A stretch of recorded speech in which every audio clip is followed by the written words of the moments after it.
My immigrant mother just called me on the phone, innocently asking me if she should start carrying her passport in case they start doing mass deportations to prove that she's a citizen.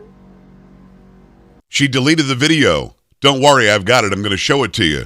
Singer, actress Selena Gomez, who's from Texas, who's an American, showed up on, I don't know even what platform it was, crying because of what's happening to her people and how sorry she is about it. Again, Selena Gomez, who's from Texas, who's an American, was crying about her people and like she couldn't keep herself together. She says the children at one point. Instead of me just telling you what she says, let me show it to you. Make sure you're following. I just wanted to say that I'm so sorry. All my people are getting attacked. The children. They don't understand. What? I'm so sorry. I wish I could do something, but I can't. I don't know what to do. I'll try everything, I promise. I mean, shocking, right?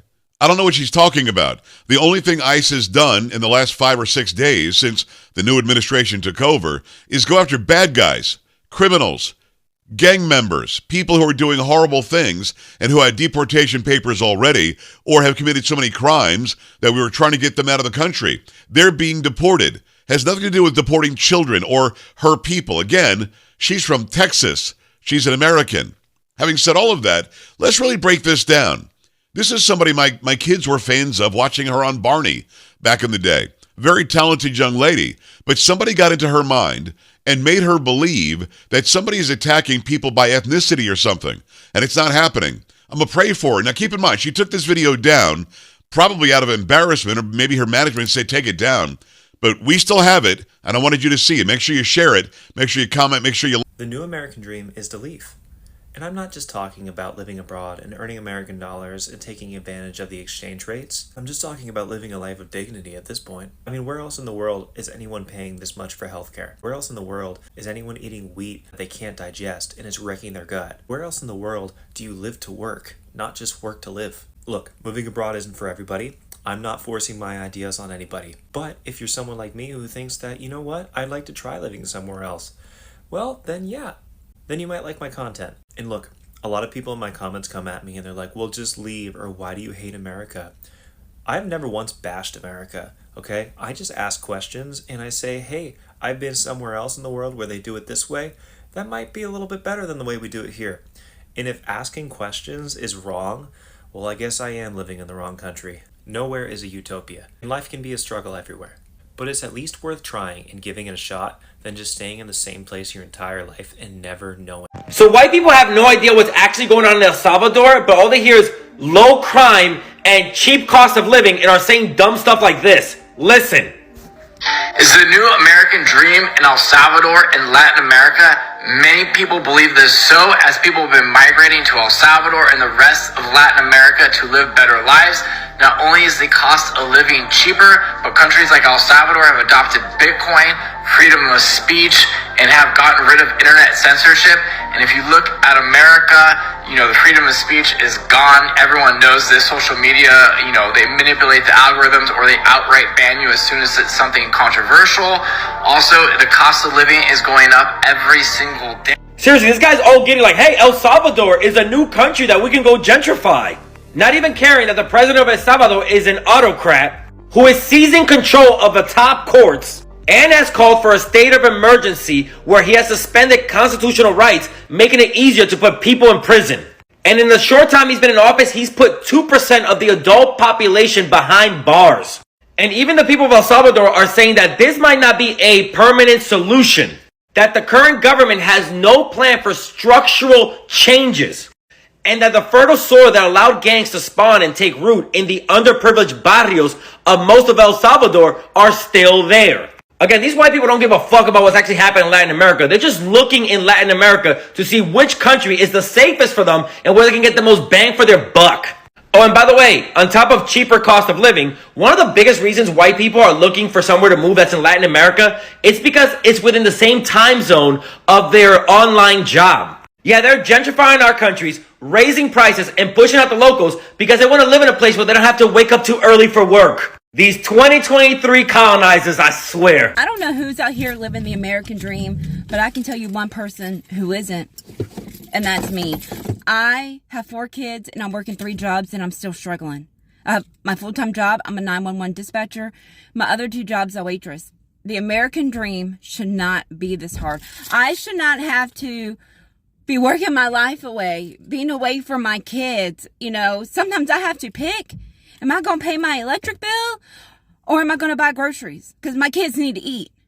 This is not the American dream. I'm so tired of struggling.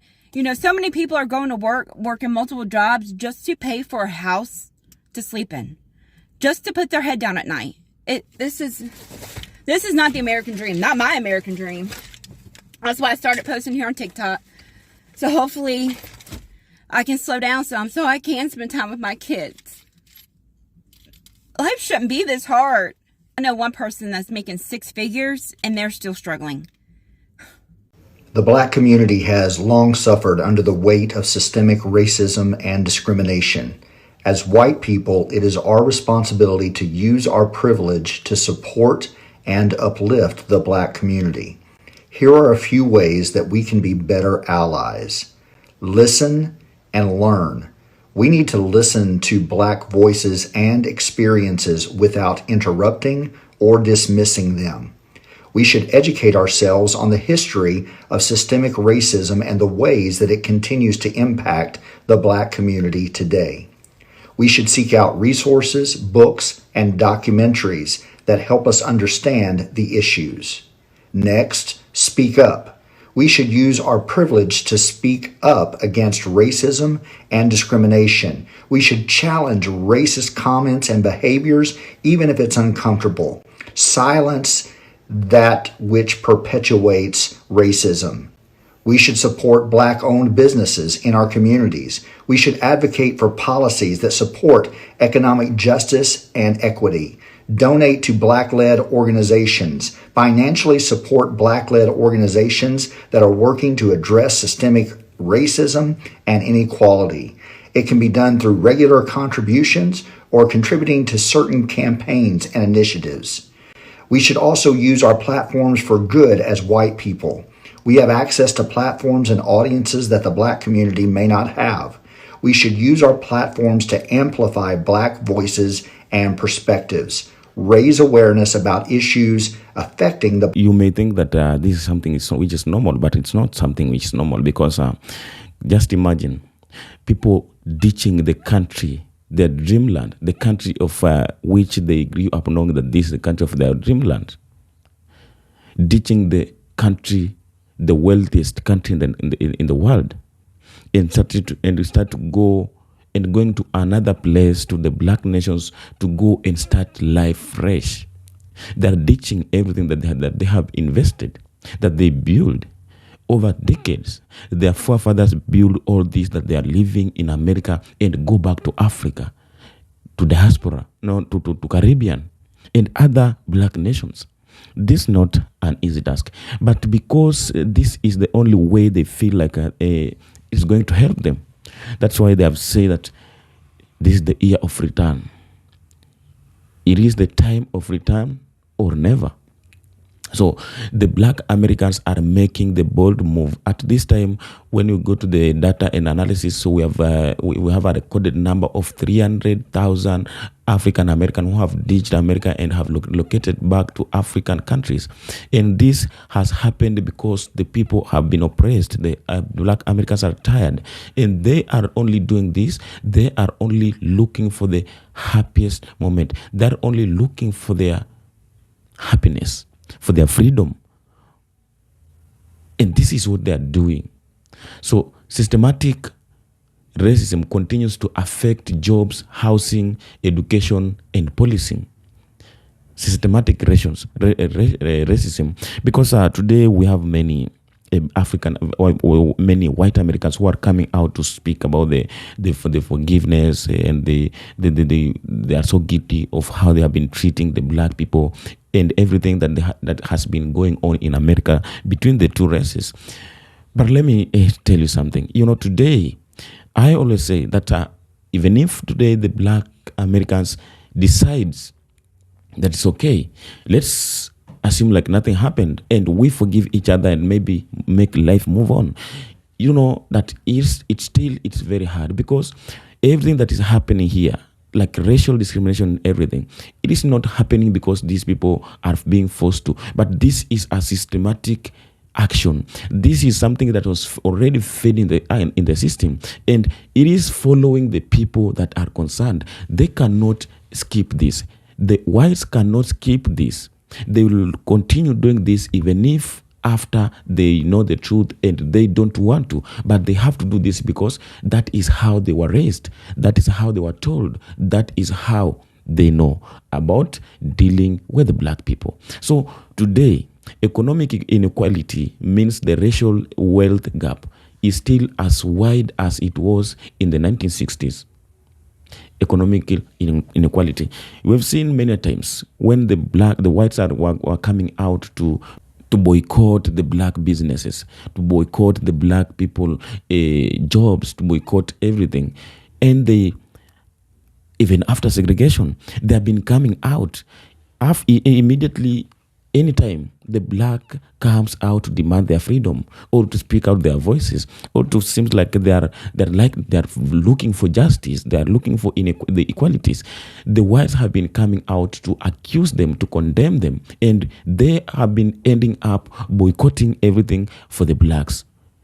You find that when you find a black person who has an hotel, the white people boycotts, and it forced the business of black people to be destroyed because the large number have boycotted it.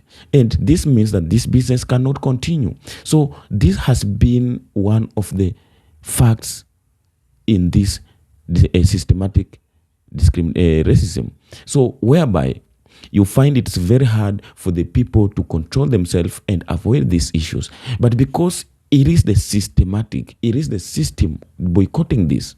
That's why it has been very hard for this, we as the black, to say that when the whites come out and forgive the blacks, and when the blacks come out and forgive the whites for all that they did during the time of slavery up to this time, it is very hard for the life continue going and as how the black expect to move.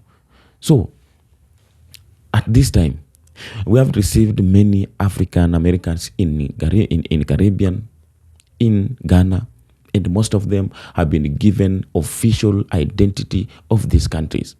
And today, as we speak, they are the official citizens of these countries. When you go to Ghana today, when you go to Zimbabwe, when you go to South Africa, we have many African Americans who have been given original identity of these countries, which means they are the legal citizens of these countries. So compared to the life that they have been living in America and to the life which they are experiencing in some of these countries in Africa, do you want to tell me that today there are some African American who can be convinced to go back to America? There is none.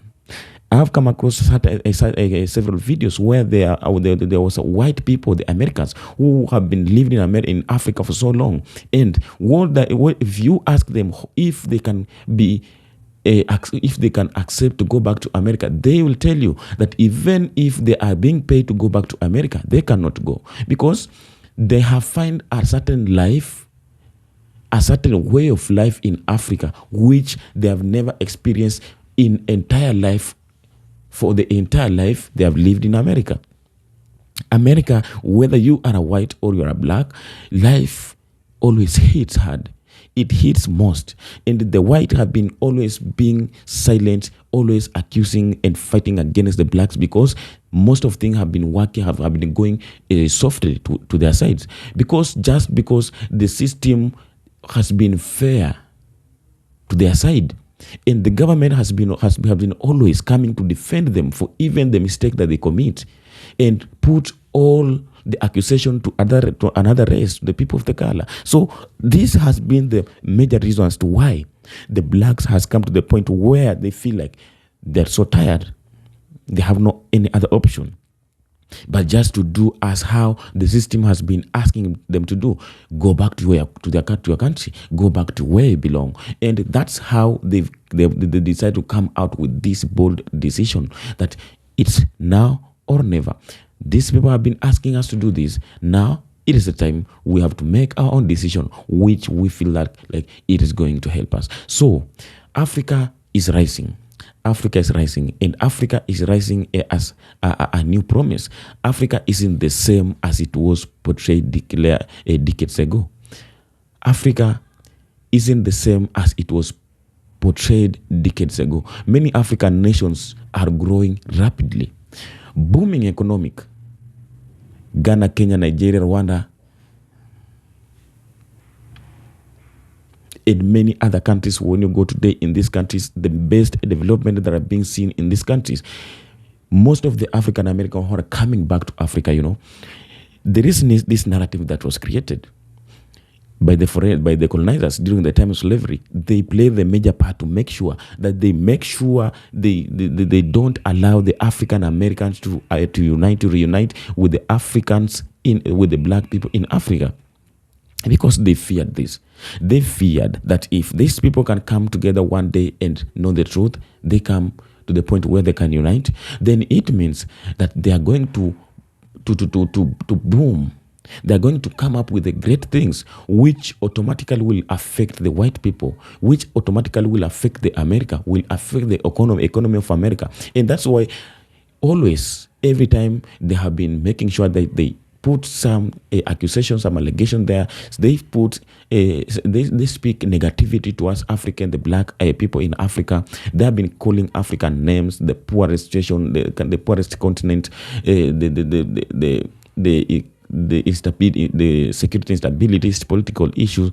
They have been causing all this chaos in Africa. At the same time, exposing everything that is in Africa, which is not good, to the black Americans, so that they can see Africa is not a better place to go. Africa is not a good place to go. So they have been keeping to install fear, to install a hatred, to install negativity towards the Africans in the African continent, to make sure that any person who is not in Africa, any person who have raised outside Africa, and maybe he had the dream of going back to Africa, he don't put it more strength in it, and keep on believing that Africa is not a place for anyone or any foreigner to be, because Africa is only a dark place. So African Americans today are the one who have been preserving the culture in America. Because today when you go in America, things like the music industries, like talents, footballs, and more cultural activities, they are being done by the black Americans. Today, I always say that if all African Americans move out of America, what do you think America will be? What do you think America will look like? Because it means that the music like hip-hop will no longer exist in America. The music like R&B's will no longer exist in America, because all these music genres have been put there or created by the black Americans, because these are the people that today are carrying the entire music industry in America, movie industries, and many other talented units. So not only building up of the country, but blacks have contributed and has to have contributed hugely in building America entirely, not only in music, not only in culture, not in economy, but they have did the great work in building up this country. So African Americans are seeing a continent that's not in need, but in motion. And they want to be part of the resistance, of the renaissance. Africa today, Africa, we call it, we say that today Africa is the new sheriff in town, and that's why today everyone is bowing his head before Africa, and all the continents, everyone in the world needs to live the dream life of Africa. When you go to Europe, they want to have a life like Africa. They want to be like African. Why? Because when you come to Africa, not only the richness of the soil, but it's a blessed continent. Because when you go to the culture, when you go to the richness, when you go to the whites are so admirable of the black skin. So that's why they are fighting so hard for those people who don't want to see the progress. That's why they are so hard each and every day fighting to destroy the black melanin, because they believe that melanin, the black melanin, behind the black melanin is power. Behind the black melanin is leadership. Behind the black melanin is talent, courage, and governance. So when this black melanin unites from the Africa and diaspora, then automatically the black world order is coming out soon. And this is what the Westerners are fearing.